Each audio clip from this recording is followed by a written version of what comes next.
sumubok sa finals. So ano? Boss na naman natin si Killer CEO. Alam mo, Darwin, ang bastos ng bibig mo, no? Ito, di mabiro. Hindi mo talaga mabibiro yan pagdating kay Ma'am Via. College pa lang kami, teacher's pet na yan eh. Masyadong respectful sa mga persons of authority. Dude, teacher's pet? Loser mo naman.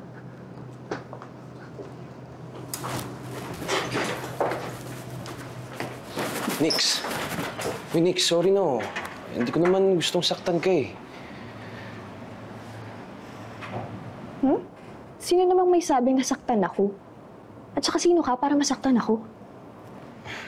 Sorry, dahil tingin mo, tinake advantage kita nung college tayo. Tsaka ngayon na umaangat ako dahil kay Via. Kaloy, hindi mo kailangan mag-sorry. Ang kailangan mo, character development.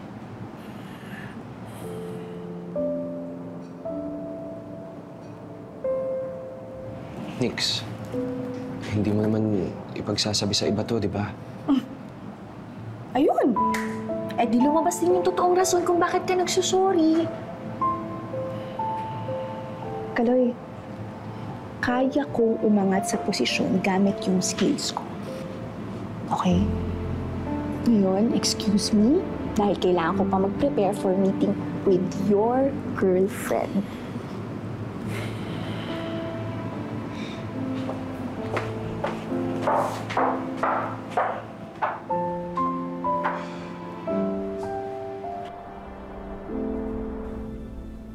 Ano nangyari dun sa last day ni Sir Victor? Nag-awol. Ewan ko nga dun eh. Ang dali-dali lang naman ang trabaho. At saka, napaka-generous ni Sir. Di ba, Sir, meron kayong driver? Wala na siya. Nag-wall.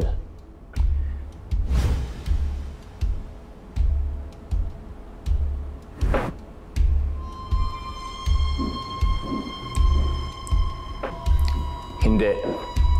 Ako mismo ang haharap sa kanya. Bumaligtad siya sa akin, kaya ganun din ang gagawin ko sa kanya.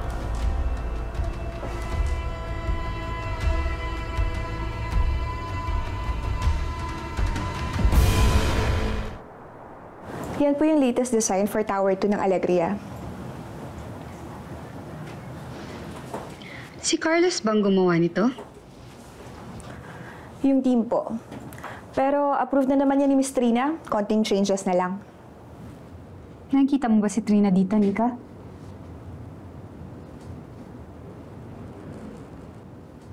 And what does Carlos think of this? Hindi ba siya ang assigned sa Tower 2 ng Alegria? Actually, ma'am, hindi po kasi masyadong makapag-focus si Kaloy. Then you should get his input. Hindi ako happy sa gawa niyo. Hindi makapag-focus si Kaloy simula nung nakulong kayo. So kung hindi po kayo happy sa design, partly may kasalanan din kayo.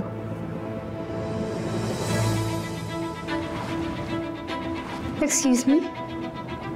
How dare you speak to me like that? Wala ka bang manners?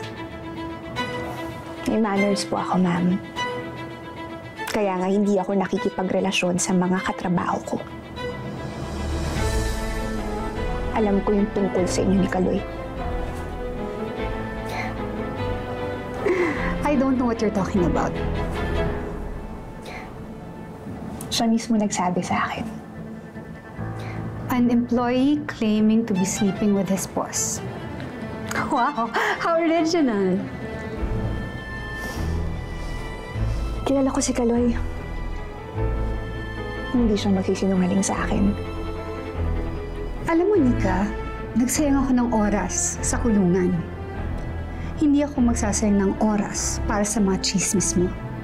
Kaya get out of my office bago kita sisantihin.